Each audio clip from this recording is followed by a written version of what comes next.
tumekusanyika kwa wale wadau wengi wa elimu ambao wanahakikisha kwamba sekta yetu ya elimu inaendelea vizuri. Na katika kikao hiki tumekuja na mawazo zaidi ya kuboresha elimu yetu nchini. Tulikuwa tuna masuala yanayoweza kuangaliwa, kwa mfano uongezekaji wa walimu na namna ambavyo wanaweza wakasaidia katika maeneo mbalimbali nchini, hasa maeneo ambayo yana uhaba wa walimu. Lakini kuna masuala ya kielimu ambayo yalikuwa yanahitaji mawazo ya wadau wengi. Kwa hiyo kusanyiko hili ni la tija mno kwa serikali, kwa kuwa linaongeza namna ambavyo elimu nchini itakavyoweza kuongezeka au inakavyoweza kusimamiwa na kuongezea masuala mengi mazuri. Tuna mwongozo wa kuweza kuelekezana kokote kule katika nchi ya Tanzania, kwa maana kwamba popote walimu wakifika, kuna wakurugenzi wa marasi wanawapanga hawa walimu kulingana na mahitaji ya kila mkoa. Kwa kila mkoa haupo mkoa utakaoachwa nyuma, kwa maana ya kupata walimu watakokuwa wametumwa. Kwa hiyo walimu hao wanapotumwa, wanapofika kwenye mikoa, wanakutana na wakurugenzi wamejipanga vizuri kwa ajili ya kuwapeleka sehemu ambako kuna mahitaji makubwa zaidi. Kwa hiyo kujipanga kwa serikali imejipanga kuhakikisha kwamba kila mwalimu anafika kula ambako kunakohitajika. Hawatajirunda mjini kulingana na mahitaji ambayo yanahitajika. Hapa tumekutanika wadau wa elimu Tanzania ambao tuna kitu kinaitwa midterm review, ni kama tathmini ya partnership. Tuna makubaliano kama partners ambao tunasupport elimu Tanzania. Na haya makubaliano tuliyatengeneza tangu mwaka 2021-22. Kwa hiyo kuna areas ambazo tumekubaliana kwamba hizi ndio key kutokana na changamoto ambazo tunazo kama nchi kwenye sekta ya elimu, na tunafanya tathmini ya kuona kwamba tumeendaje, tumefikia wapi na wapi tunatakiwa kuboresha au kufanya vizuri zaidi. Kwenye hii tathmini tunachoangalia, kwa sababu tuna priorities 3 ambazo tumejiwekea. Priority ya kwanza ni kuimarisha teacher workforce planning and management.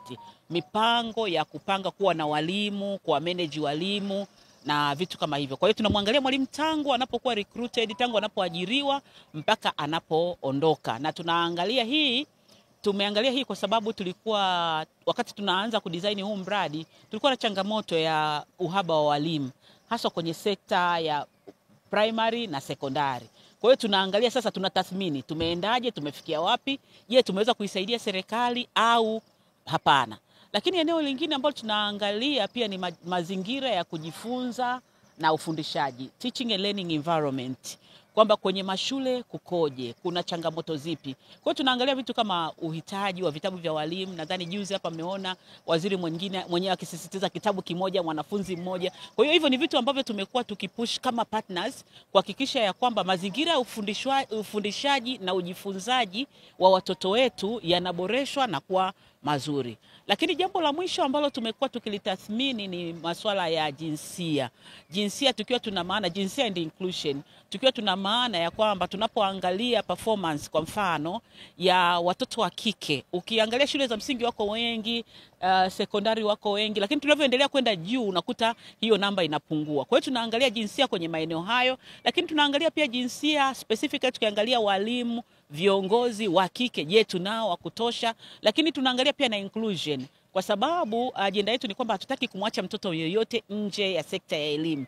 Kwa hiyo tunaangalia hata watoto wenye uhitaji maalum, je, wanapata vifaa vyao, wana walimu wa kutosha, wana kitu gani ambacho wanamiss, ambacho wazazi wanauelewa ya kwamba ni muhimu kuwapeleka hao watoto shule. Kwa hiyo hizo ndio tathmini ambazo tunazifanya na kuona kwamba tunashirikianaje sasa. Hatumwangalii serikali kama serikali, lakini tunajiangalia sisi kama partner. Kuanzia wadau wa maendeleo, tukisema development partners, mashirika tofauti, lakini tunaangalia serikali, lakini tunaangalia na civil society organization. What is their contribution? Ushiriki wao ni upi katika kuhakikisha kwamba sekta ya elimu inafanya vizuri na kufanikiwa sawa na makubaliano ambayo tuliwekeana mwaka 2022.